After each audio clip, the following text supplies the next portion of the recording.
Walmart, the place where America shops. Groceries, birthday cards, maybe a quick run for diapers or soda. A space that feels familiar, ordinary, safe. But on the evening of July 26, 2025, in Transverse City, Michigan, that sense of safety shattered. Not with a loud bang, not with an explosion, but with a whisper of steel and a scream. It began at 4:42 p.m. a quiet Friday, slipping into a golden summer dusk. Families pushed carts through parking lanes. The smell of hot pavement rose into the still air. Inside, under humming fluorescent lights, shoppers moved like clockwork. Scan, pay, bag, repeat. Nothing out of place.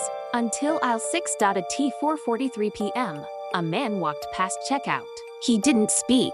He didn't look around. He reached into his pocket, pulled out a folding knife, and drove it into the nearest person's side.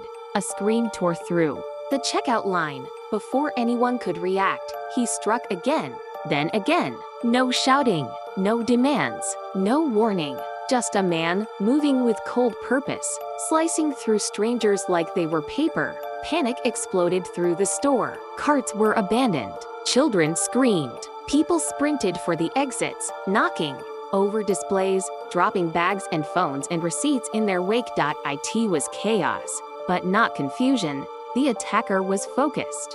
His name would later be released. Bradford James Gille, a 42-year-old man from Afton, Michigan. But in that moment, he was just a shadow moving through light, his blade catching reflections as he hunted. 11 people stabbed within seconds, one a Walmart employee, another a retiree who had stopped by to grab milk, a young mother shielding her child with her own body. Blood hit tile, and the store that had once played pop songs through the intercom fell into a soundless horror. But in every tragedy, there are two choices: run or rise.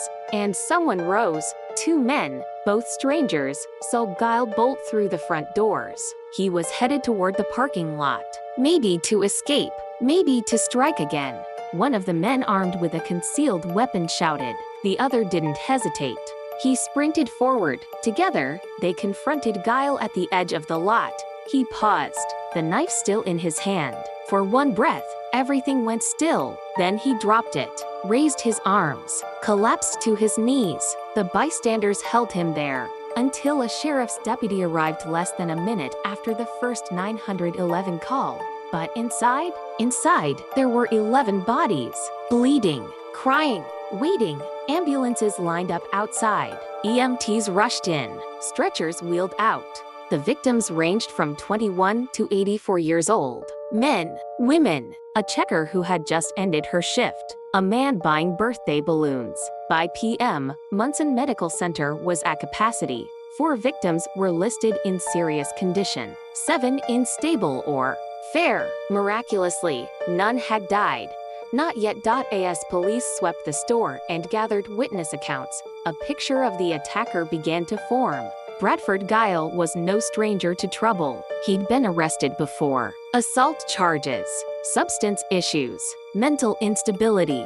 But this wasn't just a breakdown. This was something darker. Investigators found no connection to the victims.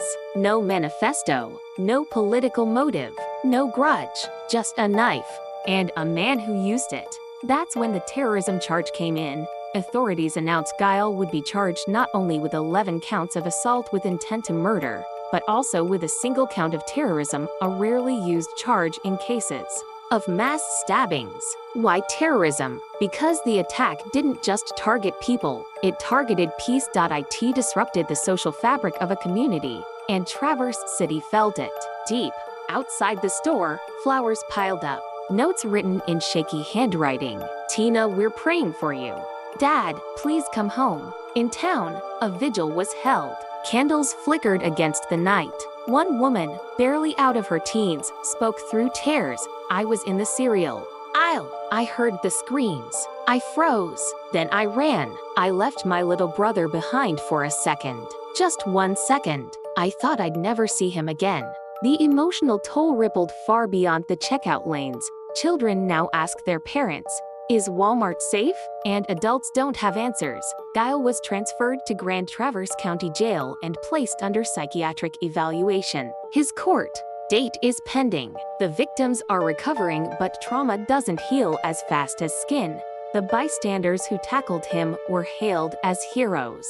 Local police called their actions life-saving. And they were. Without them, who knows how many more could have fallen? Yet the question remains.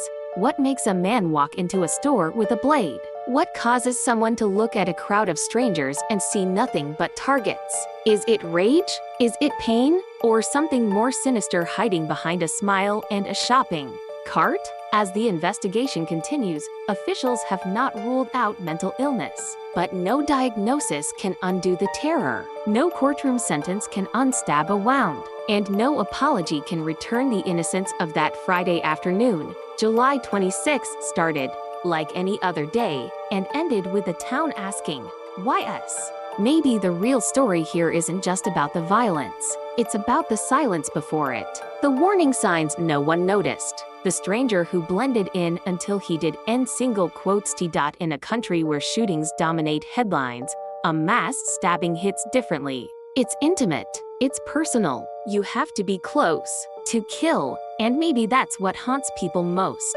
The idea that evil doesn't always arrive loud.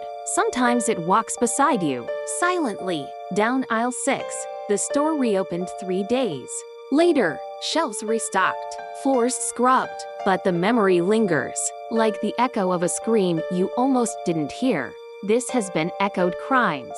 Subscribe for more real stories that reveal the shadows behind the headlines, because what you don't see might already be standing right beside you.